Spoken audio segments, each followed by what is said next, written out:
These are the worst deaths imaginable, and this one is truly horrifying. On April 10th, 2018, 16-year-old Kyle Plush was in the parking lot of Seven Hills School and drove there in the family's minivan. And he was just there to practice tennis and nothing more. But he went to the third row of the minivan and reached over to grab his tennis equipment.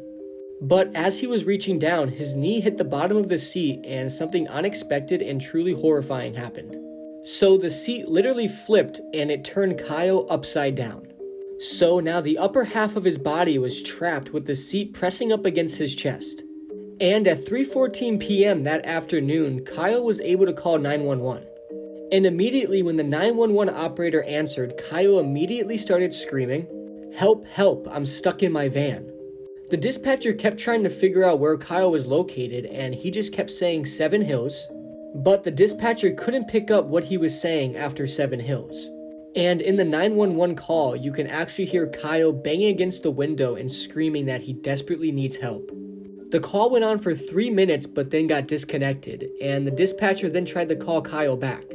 But it went straight to voicemail, and at 3:21 p.m. that day, officers were sent to that location Kyle said. They arrived at 3:26 p.m. and searched everything but couldn't find Kyle. And they then closed out the request and just went about their days, as Kyle was still stuck in this awful position. Then at 3:35 p.m., Kyle calls 911 again, saying the same things like, "I'm stuck in my van, please help, this isn't a joke." He then said, "I don't think I have that much time left. Please tell my mom I love her." And the sad part is, officers were still there when he made this call. But for some reason, this information was not given to the officers. Just to give you a visual, the Star was where Kyle Plush was parked. And I don't know exactly where the officers were searching in this area, but they obviously didn't find him. And 6 hours after his first 911 call, his father went to the school and found him. Kyle was dead, and he died a slow and painful death from asphyxia due to chest compressions. It's just honestly insane that nobody saw him, especially because his feet were visible. The job the dispatcher and the police did was just awful. I don't know how they couldn't find him, and it's actually rage-inducing.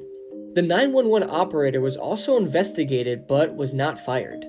This case is absolutely horrifying, and may Kyle Plush rest in peace.